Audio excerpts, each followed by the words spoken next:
Hey guys, what's up? It's me, I'm Zoe. You guys can check out my Instagram. It's The Real Zoe Victor. I'm here right now in San Pablo branch of the MG.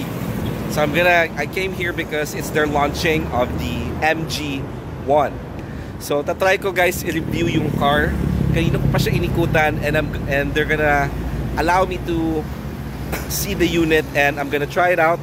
Right there, nilabas na yung unit so I can try it out. I'm very much excited for this. So let's go inside, guys. Okay guys, so finally it's here at my back. Yun yung test drive mamaya, yung puti. Pero ito yung showroom model nila. So iikutan muna natin to kasi trip yung sabi nyo ikutan ko, diba? So titignan muna natin, bibigay ako ng exterior na opinion ko about the one. So kanina kasi, iniikutan ko siya.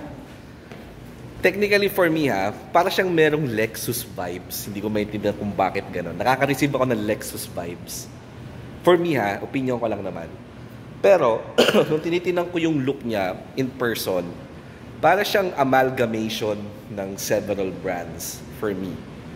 Opinion ko lang Number one, yung harap niya, parang it kinda reminded me of that SUV from Aston Martin. Then yung eyes niya may parang pagka Maserati. Tapos yung back niya, nung tinignan ko yung likod, para siyang Subaru na may pagka Mazda. Ganon. Pero yung this platform, itong platform na to, para siyang umuupo sa it's somewhat similar to the platform of the XV or yung Mazda na CX-7 or ano pa ba, yung Audi Q3. Parang ganun ang feel ko sa kanya I'm not really good with lining up those platforms pero tingin ko parang ganun So, let's talk about first yung interior, yung ano niya, yung exterior muna niya, no? So dito, may sobrang laki siyang logo. Medyo, bigyan natin mga 6-inch. Medyo malaki, not bad. 6-inch, wow. Ngayon, ito lang yung pinaka na-disappoint ako sa first part niya. Okay? Siguro itong part na to. Ito, siguro kasi pwedeng palitan to ng lights sa mga variants niya. So, magtanong kayo sa dealer nyo kasi hindi ko alam kung napapalitan. Pero most likely naman, usually ganyan, pinapalitan nila yan. Sana lang, ginawa nila, through and through na yon sa loob. Binutasan na lang nila to para pasok na pasok yung hangin. Pero, wait. May nagustuhan akong part dito Tignan nyo, may air vent sila dito para ma-cool down yung brakes. So, not pretty bad, di ba? I mean, it's okay. Not bad. Tapos, yung lights niya, maganda yung detail ng lights niya Na medyo na artist. It's very artistic. Ngayon, sa tires naman, hindi ako sigurado kung stock daw nila tong Continental tires na to. But it's sitting on a 19-inch na platform na type of tires. Well, technically for me, okay lang naman mag 19 inches sila kasi number one, it's an SUV. So, it's okay. Ayun, then yung brake sila dito. Comes with a 5 spokes upgradable. Yung mugs nila, yung stock nila, actually, maganda siya in person. Pero yung nakita ko siya sa TV or sa YouTube TV talaga, kala mo 90s Pero nung nakita ko siya sa YouTube, medyo hindi ko siya nagustuhan. Pero nung pag nakita mo siya in person, maganda pala siya. Parang siya yung classmate mo nagpa-picture. Na hindi maganda sa picture, pero pag nakita mo in person, ang ganda. Ganun yung rims niya. Pero personally, for me, marami naman ways, you can buy aftermarket parts for your rims, which commonly naman ginagawa ng mga tao. Okay. So, mamaya tayo pumasok dyan. Ganda yung details ng ilaw niya. Tignan mo, pag gano'n siya, parang dragon skin-like na signal light. It's kind of cute, no? Very novelty ang dating Ang galing. So, pag pindot mo dito,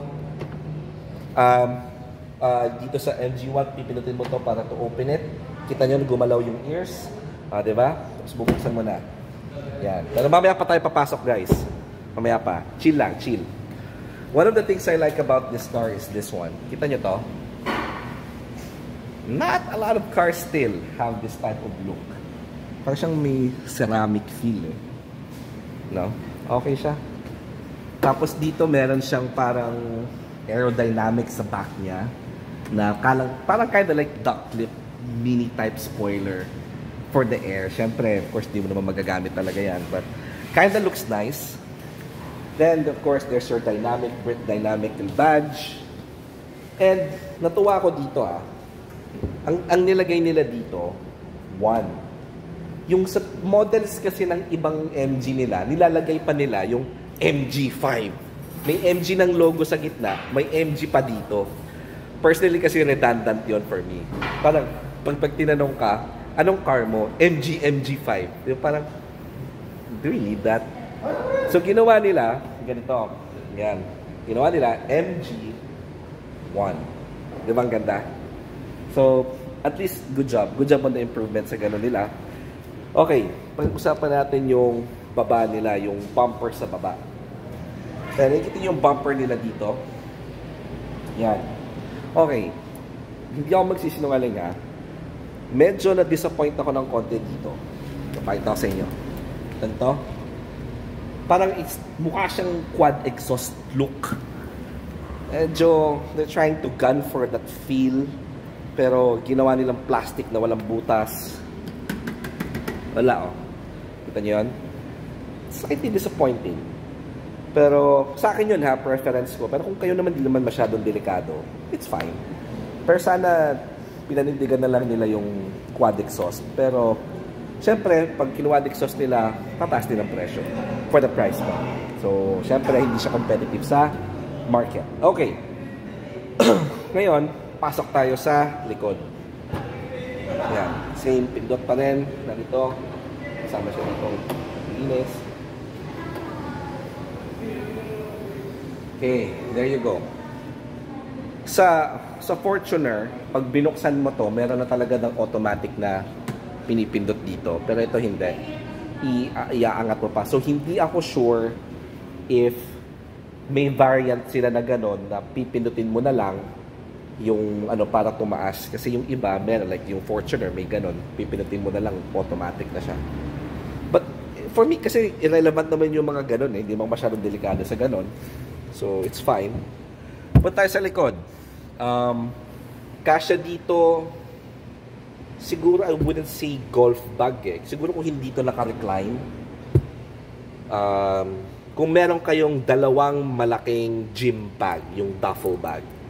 Siguro isang duffel bag, one na let's say mga ilang ano yon, ilang kilo, basta yun, duffel bag. Diyos ko, namutan ko tuloy. Yung size na medyo malaking duffel bag ginagamit mo sa MMA gym or sa boxing gym, mga ganon, siguro mga 42 liters, ayun, liters, mga 42 liters or 30 liters na bag. Kasya dalawa, yan, tatlo pa. Ngayon, kung ibebend mo yung nasa likod, kakasya pa dito mga 4-5. Grocery nyo, okay na okay to. Ngayon guys, ito, pagtaas mo dito, take a look at this, ha, tingnan nyo. Yan, kita nyo? Meron kayo dito tool set. Dito ko nagandahan sa model na to. May tool set sila dito. Kita nyo? Pwede kayo maglagay ng tools. Kaya guys, kayo pag bibili kayo ng car, i-investan nyo din yung tools. Kasi pag kayo nasiraan at wala kayong tools, tapos kayo. Kuha nyo? Yan. Mga basic tools lalagay nyo dyan. Screwdriver, whatnot. Gusto nyo maglagay pa kayo ng burritos eh, kung feel nyo. Yan, meron siyang isang spare rim sa ilalim. Emergency tires. So, yun, okay siya. Not bad. Depende nyo kung anong lalagay nyo dito. Pwede yung tools, pwede kung ano. But definitely, pwede nyo siyang paglagyan, no? Not pretty bad. I kinda liked it. So, pasok na tayo guys sa loob. Let's check it out on the inside. Okay guys, so papasok na ako sa loob ng car. Kita nyo to? Okay. So, since nasa loob na tayo guys, medyo masakit sa mata dahil nag-shoot ako yung against the light. Sakit lang sa eyes eh. Nagustuhan ko yung may ganito na sila ngayon. Yan, may handle. Dati kasi walang ganyan yung ibang model daw nila eh. Pero so far ngayon naglagay na sila. Then again, sabi ko nga, it's a 1.3 million peso car. So on the price point, please don't expect too much. Kung naka-Alcantara or whatnot, huwag kayong masyadong mataas ang hope. But then again, let's look at the positive points of the car. Kasi lahat nga ng kotse guys, may pintas. Okay, wait lang ha.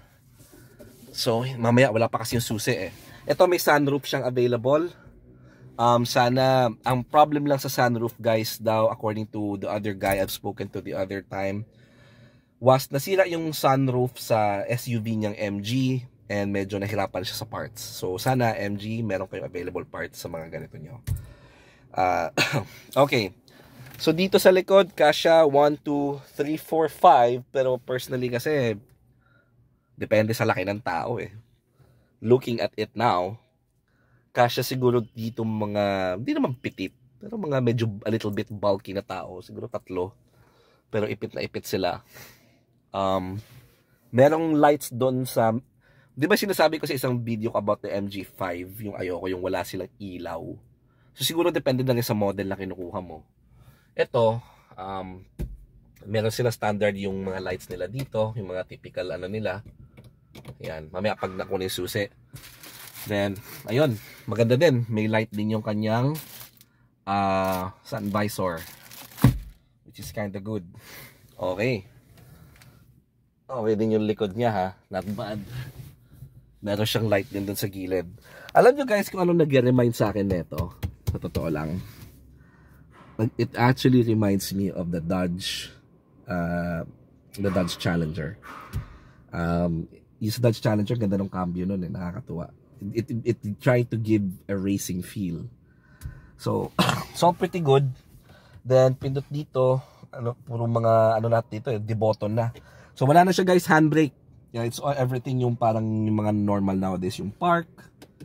Yan, naka-park, then yan, then typical buttons. I think alam niyo na yan guys. Meron ditong reverse, neutral, drive. Okay. Yung cambio niya, like I said, came from parang similar to the Dodge Challenger. Okay. Challenger Charger. So, yun. Sa seats niya, leather. Again, I can't complain with the price point. Kung nag-expect pa kayo ng more than this, or ng mga Alcantara, I don't think this car is for you. Kasi kung in-expect mo Alcantara, mag-ready-ready ka ng mabibigat na budget talaga. Yung ika nga, pang malakasan, pang Monaco, ika nga. So, ayun. Maganda yung kanyang door handles. Although nagulat ako kasi yung MG namin, yung lock nandito. Pero sa kanila lahat nandito yung kanyang locks. Okay.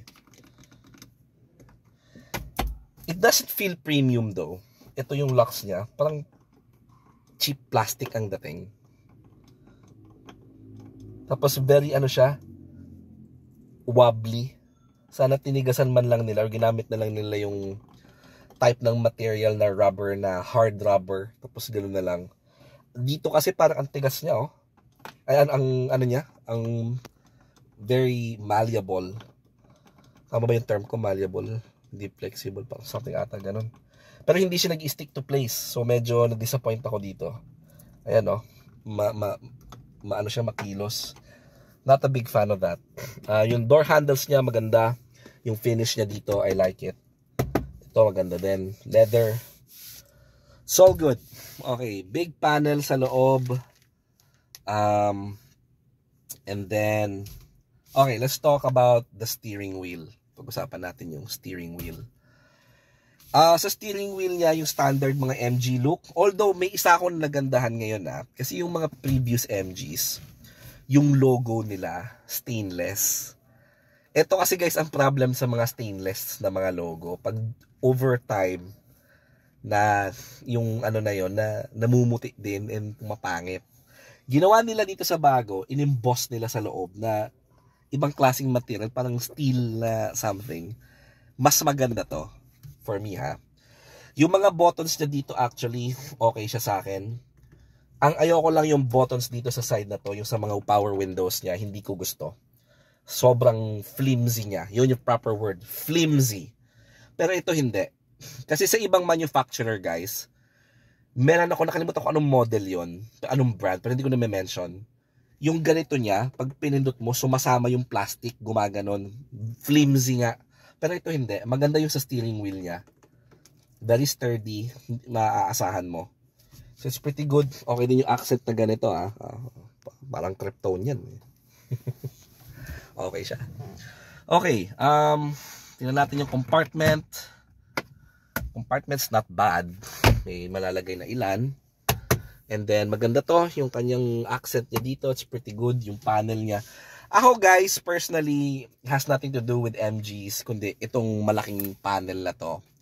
Hindi ako big fan ng panel na to. It's not even because it's MG. Personally kasi, like what I said, galing ako sa 90s na cars. And ang mga kasamahan ko ngayon, ng mga car club ko, 90s boys din yung mga yon. Hindi kasi ako accustomed sa mga ganyan. I prefer yung traditional dial looking-ish na type of dashboard. Pero maganda yung interior niya, guys, ha. Don't get me wrong. Maganda interior niya. Nasa personal preference nyo na lang yon. Ako kasi syempre, I like to keep on a little bit retro. Syempre, doon ako lumaki. Hello. 'Di ba? Pero, if you're asking me if I would buy it, yes, I will still. But I am not an SUV guy kasi. I'm a sedan type of guy. SUVs are great. They're for the daily lives fighters, for businessmen, for families, for fathers. Alam nyo na yon. I don't need to give you the rap sheet. Pero okay ito. I wouldn't say it runs on a 1.5 liter engine. It's about 180 plus horsepower. Alam nyo guys kung ano pang may 180 plus horsepower? MX-5 Miata. So, almost the same sila ng power ng MX-5. Although hindi niya ka-platform, syempre, you cannot compare the two. Alam ko naman. Pero at least may barometer lang kayo, di ba? Yung pa something to moony about. Like, gano'n, no? Pero, yeah. 185 horses siya. Nakalimutan ko ilang torque neto, pero mamaya, pag nag-drive ako, tatanungin ko ulit. Kasi nakalimutan ko din. Lahat dito yung push button niya, maganda. It's all pretty good. I kinda liked it. The air condition medyo mababa i-control, but it's okay naman. Hindi naman siya actually bothering or something. Ayun, so far leather. Leather's okay. Iba plastic. Plastic. All typical MG standard grade yung upholstery niya. So yun. For me, wala naman akong problem dito. Ito lang yung issue ko. Yung sa door handle niya. Medyo, tingnan nyo. Medyo flimsy. Sobrang flimsy niya, oh. Sana hindi ganito yung material na ginamit nila dito. Okay, so yun muna. Sa interior. Bubuksan ko yung makina ngayon. Okay guys, so ganito yung pag-on niya ha. Like, halimbawa malayo ka. Alam nyo guys, magandang feature to. Kasi kapag may ka-date ka, syempre para pogi ka. Siyempre nakaakbay siya sa'yo. Di ba na kung main chick mo, side chick mo, di ba nakaganyan. Papakita mo parang James Bond. So pwede mong pabuksan yung premium niya. Sa premium ata to wala ata to sa mid. Yan.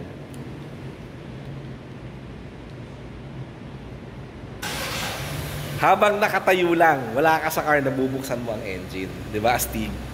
So syempre yung girl, wow, nice car. You can do that. Maganda siya guys. For me ako natutuwa ako sa feature na ganyan. Tapos pwede mo siyang patayin gamit to, yung engine stop po. Okay, so, sige. Okay, there you go. Kita nyo yung feature guys, diba? Ang ganda. Okay. Okay guys, so balik tayo sa engine. Ngayon, guys, nakaupo ito sa 1.5 na platform. So, can you guys nai-imagine nyo ba na for an SUV, naka 1.5, medyo tipid na yun, diba? Kasi usually kapag mga ganito kagandang itsura, usually, mga SUVs na ganyan, even petrol-based na sa 2.4. Ako, opinion ko lang naman to guys, Hindi ako singgaling ni Rico Suave, pero, I'm trying my best. Pero, ayan, 1.5, kita nyo yung engine niya, medyo malaki. O guys, ayan pinapakita ko, baka sabihin nyo, mas malaki pa yung Wigo nakakaya naman. Ayan, kita nyo na. Laki, di ba? Para kang kumuha ng Wala nga kayo. Anong gusto nyo i-measure dyan. But the engine is quite, what do you want me to say? It's 1.5. Ayun, they're still sticking with the additional battery from MG, yung SAIC. Personally, I'm not a huge fan. Hindi ko na kung SAIC yan, pero personally, hindi ako big fan. Papalta ko yung akin. Pwede ba kayo guys bumili ng mga aftermarkets niyan kung trip nyo gamitin na. Kahit naka-warranty pa kayo. So guys, yan yung engine niya. Malinis. Turbo ito pala, by the way. This has a turbo. So, yun. Natuwa naman ako kasi meron na siyang yung parang suspension doon, air suspension. Para ma-lift up yung hood. Yun, mga typical na nakikita nyo sa engine bay. Okay guys, so yung torque niya is going about 25 by 4,000, well, at least according to the brochure. Yeah, I can read the brochure. Yun, technically, yun naman, wala naman siyang masyadong fast to it. So yun guys, kung wala naman na, I guess we can test drive the car. Tingnan natin kung maganda talaga, di ba? Let's go. Okay guys, alam nyo pala, hindi ko napansin kanina, yung unlock pala, di ba usually nandito? Ito na pala siya, oh. Naka-screen na. Talagang nerdy na eh. Oh. Unlock, music, left and right, yung pagkilos ng... I'm guessing this is for the ano, sa ano po, side mirror. Oo. Kompleto na siya dito. Not bad. Lahat talaga naka-pure screen. Tapos ito yung sa home po. Ito yung home. Kompleto. Medyo confusing lang siya sa akin guys kasi alam niyo na hindi ako galing sa ganitong type of car. I came from a classic cars. Guys, kompleto na siya.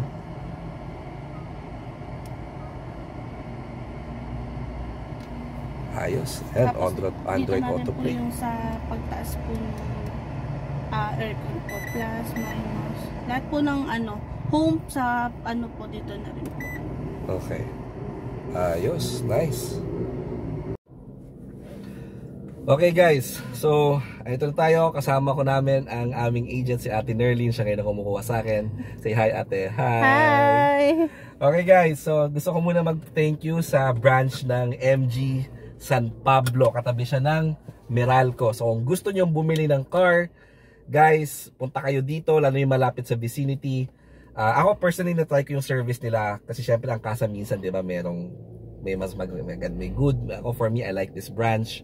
Punta kayo dito guys. I'm going to put the link below sa Facebook ni Ate Nerlyn. Kausapin yung agent ko, siya nag-handle and she's good, wala akong reklamo sa kanya, so all good. So guys, start na tayo, sobrang init dito. Okay, so yung start button niya andito. Medyo maninibago kayo kung galing kayo sa old. Apak kayo brakes, buksan nyo, ayan na. Okay guys, sa totoo lang, lakas yung aircon niya. So far, no, unlike from the previous MG I've hold, I will be honest sa inyo guys hindi ako sanay sa ganitong panel kasi unang-una I came from the panel instrument na bilog lahat at manual panel. Yung ganito kasi okay naman, maganda especially for the young ones, the Gen Zs, the ibang market. Hindi ko sinasabi hindi ko kayang aralan to, kaya naman, this is basic for me, pero masanay lang talaga ako sa dial. Medyo naninibago ako sa whole thing. Pero kung sanay na kayo guys sa mga previous models na mga sinakyan ninyo, okay naman siya. Technically, wala naman akong problem. Meron ba itong Apple CarPlay or Android? Yes po. Okay, so guys, narinig nyo yun from the agent. It has Apple CarPlay and also has Android. So, let's start. Tanggalin na natin from the drive. Paano ba dito? Reverse tayo. Okay. Okay, so nakikita nyo guys, okay naman yung camera niya so far. Not bad. Okay, ito lang yung downside niya, no. Ako kasi kahit may ganitong feature, tumitingin pa rin ako sa likod, guys. Kasi iba yung nakikita mo pa rin. For me opinion ko lang yun. Pero for me, I think I still prefer cars that I can still see by my own eyes. Pero yung ganito, okay, malinaw naman yung kanyang clean naman yung kanyang backing camera. It's kind of good. Okay. Ngayon, moment of truth. Alam niyo naman guys, sa previous video ko na sinabi ko, 'di ba, na ang MG may problem sa unang kadjot, siguro dahil sa spark plugs na gamit din nila. So I'm not sure. Pero tingnan natin kung magandang kanyang unang rangkada. Yung full stop talaga, as mini-mention ko. Yan ang grabing todo dahil syempre unang try mo pa lang eh. Usually mananotice mo yan. Okay yung acceleration niya. Okay guys, actually yung acceleration niya not bad. Very snappy ah. Kung galing kayo guys sa previous models ng MG or mga older models niya at bigla kayong mag-shift dito, in my take, in my opinion, nagbago yung kanyang acceleration. I guess maybe MG kinda improved it on their part. I could be wrong kasi first time ko pala siyang matry. Usually guys, ang mga cars dapat matry nyo muna 2 to 3 times or magkaroon muna kayo na exposure for several weeks, months to try. Pero siguro I guess at least nilend tayo na kahit saglit, diba? Ayun, medyo mabigat yung kanyang pag-accelerate. Pero okay naman. Doable siya. Pero pag ito yung sinasabi ko guys, yung ganda ng MG. Pag rolling start na, pag rolling na, my God, the acceleration is really fun. Yan ang gusto ko guys sa MG eh. It's not a fast car and it doesn't have to be, but it's a fun car to drive. Yun yung kagandahan ng MG. Dito ako natutuwa. Honestly, for me, in my opinion, I don't know why other influencers doesn't like the car. I think you should try it. Personally for me itry nyo muna guys. You don't know what you're missing here. Like what I said, ang ganda nga nitong cambio, hindi ko na-notice may naka-emboss pala siyang 1. Ayan no? It's actually giving me yung Dodge. Kung familiar pa kayo guys dun sa Dodge na brand, kung matry nyo yung muscle car. Yung Dodge Challenger ata ba yun or yung Charger? Ganon din yung ano niya eh. May feel siyang ganon eh. Yung pag ano niya, parang ang laki, parang chocolate bar. No? Ang laki ng cambio niya, parang chocolate bar eh. So okay siya for me, hindi ko siya fully talaga gagamitin. Ito pa, by the way guys, ito palang gamit ko, hindi ito yung pinaka premium variant. This is the mid, tama ba? This is the mid variant. Mid variant yung pinahiram sa atin ngayon today para gamitin sa ating video. It's pretty good, even for mid variant guys. Ang ganda niya, yung acceleration niya oh. And by the way, may I mention the engine sound. Wow. Ang ganda ng engine sound niya. Opo. Grabe improvement. Sir, ang ganda lang dyan po sa Maxus. Sige. Saan po tayo dito mag-put? Yan po. Okay. So, hindi ako taga dito. Okay. Hindi ko fully guys masyadong makilos yung mga knickknacks dito. Kasi first and foremost, hindi ako masyadong magamit ng gadgets. Siguro mayroon tong standard cruise control. Personally, hindi mo naman masyadong magamit yung cruise control eh. Pag nasa highway ka, pumipreno ka pa din eh. So hindi ko alam kung sobrang relevant pa talaga siya dito sa Pilipinas or whatnot. Pero for me, okay naman yung as a personal MG user, as a first, you know, yung cruise control niya maganda for me. Ewan ko lang sa model na to kung maganda yung cruise control na ito. Hindi ko magamit kasi hindi naman tayo nasa highway. We're not on a major highway, so hindi ko na siya magagamit. So, ayun, yung driver orientation niya dito sa harap, okay naman. Yung aircon niya nag-improve. Yun ang masasabi ko sa bagong model. Nag-improve yung aircon niya. Yung model ng mga previous medyo mainit eh. Ano po sir, opo. Tapos meron na po tong aircon po sa likod. Sa back, yung sa may knees niya, no? Yes po. Okay, so meron na siyang knees aircon. Tawag ko dyan knees aircon. Kasi lagi natupok sa tuhod. Okay, but it's pretty good naman, no? So far, wala naman akong masyadong complaint pa. Ngayon, kasi like I said, hindi siya nakapag-stay sa akin ng at least 1 month for me to actually give a full review. But, at least guys, makakuha kayo ng big points kung ano yung pwede yung mag-garner dito, no? So far, okay naman yung MG nito. Okay, no? Yung pala mga buttons na dito guys sa harap, touch panel pala to. Hindi ko napansin. Yes po. It's touch panel guys, hindi siya yung natural na button. So for me, I guess that's kind of premium. Not bad, no? Alam ko may sports mode pa to pero wag na dahil wala ka naman paggagamitin sa lugar na to ng sports mode guys. Siguro sa highway i-try nyo. Pero yung palang guys, masasabi ko ang makina niya. Oh my god, ang sarap pakinggan. Hindi magabigyan ng justice yung sound, engine sound niya sa phone ko. Pero pag ikaw mismo yung nakatry, wow.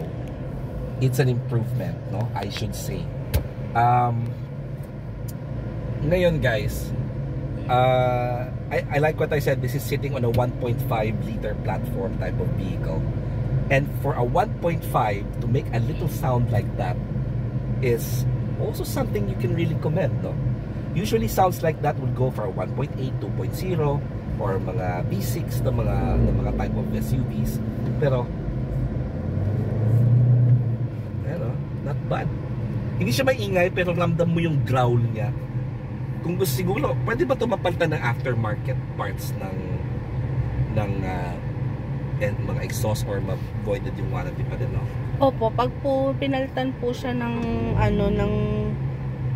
parts po ay mag-void po siya, lalo na kapag hindi po kay kasa galing. Hindi kasa, okay. Opo. Alright, so maganda sana kung papalitan yung sound ng ganda mo. Opo. Okay guys, so ano pa ba? Before we end the video kasi sobrang haba na rin to. Ayoko na maging sobrang haba. Kung gusto nyo guys, mag-check out kayo. Malapit lang kayo within the vicinity of San Pablo City, Laguna kayo. Punta kayo dito sa MG San Pablo kasi, well, I like them. They're very much accommodating and they're very nice people. And at the same time for me hindi ko masasabi lahat ng kasa ay okay. That's unfair.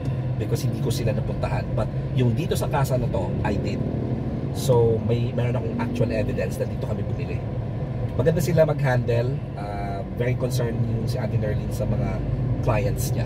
Okay? Thank you. Okay guys, so this is where my ano pa bang pwede kong sabihin sa car na to? At mahaba-haba ng editing yan Sorry guys, ako lang kasi nag-i-edit Wala pa tayong editor. Meron naman actually. Shout out sa editor ko, si Jenna. Hi Jenna. Pero syempre, muna, no?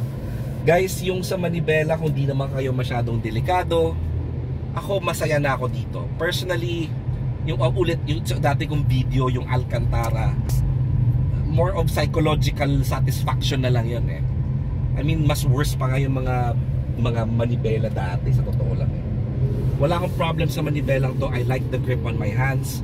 Ang problem lang kasi minsan sa Alcantara nung na-try ko before sa friend ko, may time na nag-slip off siya minsan So, may time na okay, may time na hindi. Pero ito, standard rubber, I like this. Traditional, it's basic, it's a day-to-day, daily fighter's